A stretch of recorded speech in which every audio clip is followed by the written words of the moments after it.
ایک دن بادشاہ اپنے وزیروں اور مشیروں کے ساتھ دربار میں موجود تھا۔ اس کا موڈ کافی اچھا تھا۔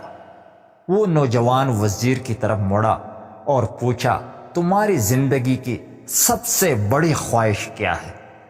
وزیر شرما گیا، اس نے منہ نیچے کر لیا اور مسکرانے لگا۔ بادشاہ نے قہقہہ لگایا اور بولا، تم گھبراؤ نہیں، بس اپنی زندگی کی سب سے بڑی خواہش بتاؤ۔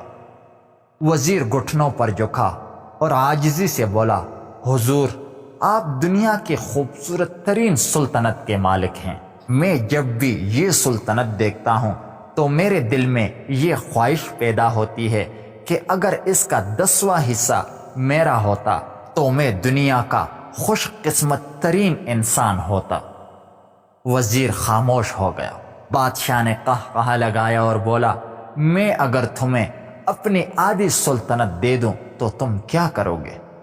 وزیر نے گھبرا کر اوپر دیکھا اور عاجزی سے بولا، بادشاہ سلامت، یہ کیسے ممکن ہے؟ میں اتنا خوش قسمت کیسے ہو سکتا ہوں؟ بادشاہ نے فوراً سیکرٹری کو بلایا اور اسے وہ احکامات لکھنے کا حکم دے دیا۔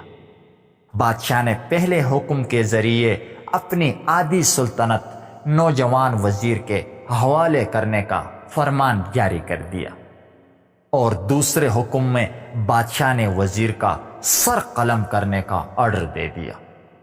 وزیر دونوں احکامات پر حیران رہ گیا۔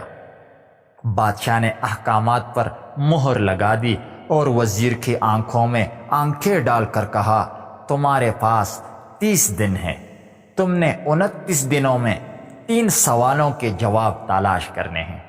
تم کامیاب ہو گئے تو میرا دوسرا حکم منسوخ ہو جائے گا اور تمہیں آدھی سلطنت مل جائے گی، اور اگر تم ناکام ہو گئے تو میرا پہلا حکم خارج سمجھا جائے گا اور دوسرے حکم کے مطابق تمہارا سر اتار دیا جائے گا۔ وزیر کی حیرت پریشانی میں بدل گئی۔ بادشاہ نے اس کے بعد کہا، میرے 3 سوال لکھ لو۔ وزیر نے لکھنا شروع کیا۔ بادشاہ نے کہا، انسان کی زندگی کی سب سے بڑی سچائی کیا ہے؟ وہ رکا اور کہا، دوسرا سوال یہ ہے۔ انسان کی زندگی کا سب سے بڑا دھوکہ کیا ہے؟ وہ رکا اور پھر بولا، تیسرا سوال۔ انسان کی زندگی کی سب سے بڑی کمزوری کیا ہے؟ وزیر نے اپنے دربار سے کچھ ضروری سامان اٹھایا اور دربار سے دوڑ لگا دی۔ اس نے اس شام ملک بھر کے دانشور، ذہین اور عقل مند لوگ جمع کیے اور سوال ان کے آگے رکھ دیے۔ ملک بھر کے عقل مند ساری رات بحث کرتے رہے، لیکن صحیح جواب کے لیے کوئی رائے قائم نہ کر سکے۔ وزیر نے دوسرے دن عقل مند اور ذہین لوگ بڑھا دیے، لیکن نتیجہ وہی نکلا۔ وہ آنے والے دنوں میں لوگ بڑھاتا رہا، لیکن اسے کوئی تسلی بخش جواب نہ مل سکا، یہاں تک کہ وہ مایوس ہو کر دارالحکومت سے باہر نکل گیا۔ وہ سوال اٹھا کر پورے ملک میں پھرا، مگر اسے کوئی تسلی بخش جواب نہ مل سکا۔ وہ مارا مارا پھرتا رہا، شہر شہر اور گاؤں کی خاک چانتا رہا۔ شاہی لباس پھٹ گیا، پگڑی ڈھیلی ہو کر گردن میں لٹک گئی، جوتے پھٹ گئے اور پاؤں میں چھالے پڑ گئے، یہاں تک کہ شرط کا آخری دن آ گیا۔ اگلے دن اس کو دربار میں پیش ہونا تھا۔ وزیر کو یقین تھا کہ یہ اس کی زندگی کا آخری دن ہے۔ کل اس کی گردن کاٹ دی جائے گی اور جسم شہر کے مرکزی پل پر لٹکا دیا جائے گا۔ وہ مایوسی کے عالم میں دارالحکومت کی کچی آبادی میں گیا۔ آبادی کے اوپر فقیر کی ایک جھونپڑی تھی۔ وہ گرتا پڑتا اس جھونپڑی تک پہنچ گیا۔ اس نے وہاں دیکھا فقیر سوکھی روٹی پانی میں ڈبو کر کھا رہا تھا، اور ساتھ ہی ایک دودھ کا پیالہ پڑا ہوا تھا، اور وہ دودھ فقیر کا کتا بھی پی رہا تھا۔ فقیر نے وزیر کی حالت دیکھی تو قہقہہ لگایا اور بولا، جناب عالی، آپ صحیح جگہ پر پہنچے ہیں۔ آپ کے 3 سوالوں کے جواب میرے پاس ہیں۔ وزیر نے حیرت انگیز انداز میں پوچھا، آپ نے کیسے اندازہ لگا لیا؟ میں کون ہوں اور میرا مسئلہ کیا ہے؟ فقیر نے سوکھی روٹی کے ٹکڑے چھابے میں رکھے اور مسکرانے لگا اور اپنا بوریا اٹھایا اور وزیر سے کہا، یہ دیکھیے، آپ کو بات سمجھ آ جائے گی۔ وزیر نے جھک کر دیکھا، بوریا میں شاہی لباس تھا۔ یہ وہ لباس تھا جو بادشاہ اپنے قریب ترین وزیروں کو عنایت کرتا تھا۔ فقیر نے کہا، جناب، میں بھی اس سلطنت کا وزیر ہوتا تھا۔ میں نے بھی آپ کی طرح بادشاہ کے ساتھ شرط لگانے کی غلطی کر لی تھی۔ نتیجہ اب آپ خود دیکھ لیجئے۔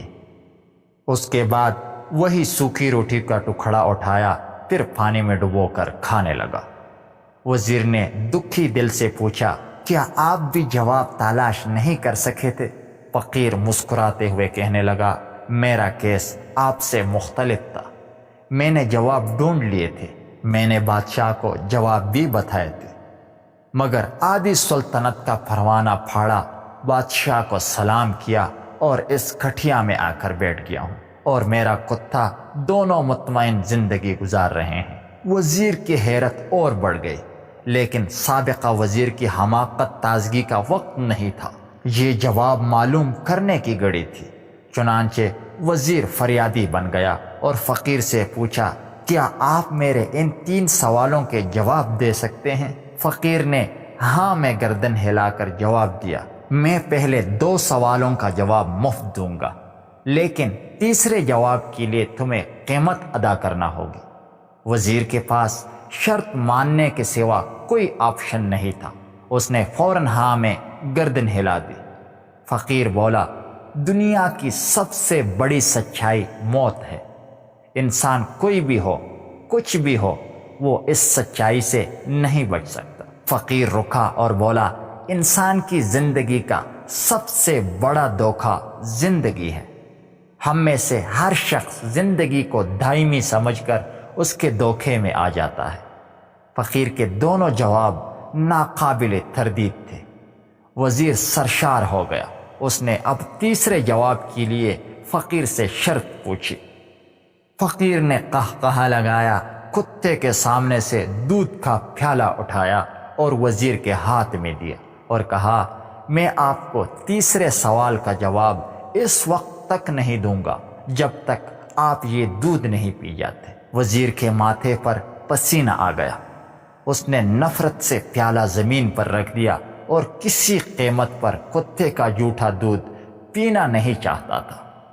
فقیر نے کھندے اکچھائے اور کہا، ٹھیک ہے، تمہارے پاس اب 2 راستے ہیں۔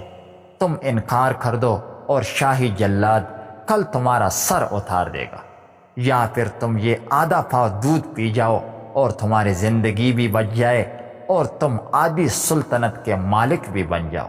فیصلہ بہرحال تم نے کرنا ہے۔ وزیر ایک کشمکش میں پھنس گیا۔ ایک طرف زندگی اور آدھی سلطنت تھی اور دوسری طرف کتے کا جھوٹا دودھ تھا۔ وہ سوچتا رہا یہاں تک کہ جان اور مال جیت گیا اور سیلف ریسپیکٹ ہار گیا۔ وزیر نے پیالہ اٹھایا اور ایک ہی سانس میں دودھ پی گیا۔ فقیر نے قہقہا لگایا اور بولا، میرے بچے، انسان کی سب سے بڑی کمزوری غرض ہوتی ہے۔ یہ اسے کتے کا جھوٹا دودھ تک پینے پر مجبور کر دیتی ہے، اور یہ وہ سچ ہے جس نے مجھے سلطنت کا پروانہ پھاڑ کر اس جھونپڑی میں بیٹھنے پر مجبور کر دیا تھا۔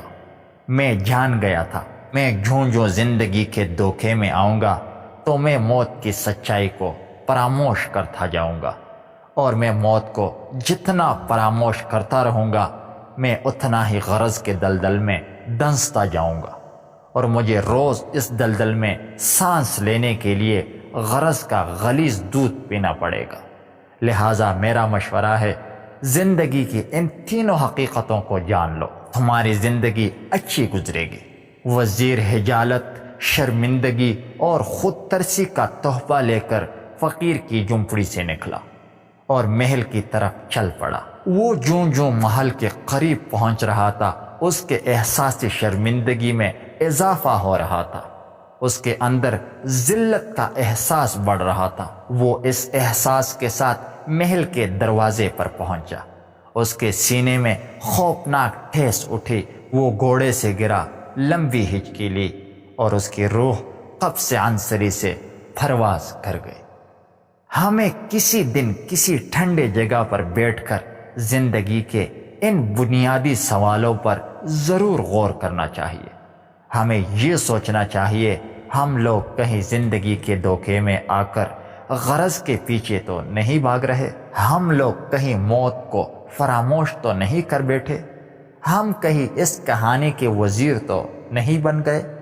مجھے یقین ہے آپ لوگوں نے جس دن یہ سوچ لیا اس دن ہم غرض کے لیے ان غلیظ پیالوں سے بالا تر ہو جائیں گے۔ اگر آپ کو یہ ویڈیو اچھی لگی ہو تو پلیز چینل کو ضرور سبسکرائب کیجیے گا۔ میں روزانہ اسی طرح کی ویڈیوز اپلوڈ کرتا رہتا ہوں۔ شکریہ۔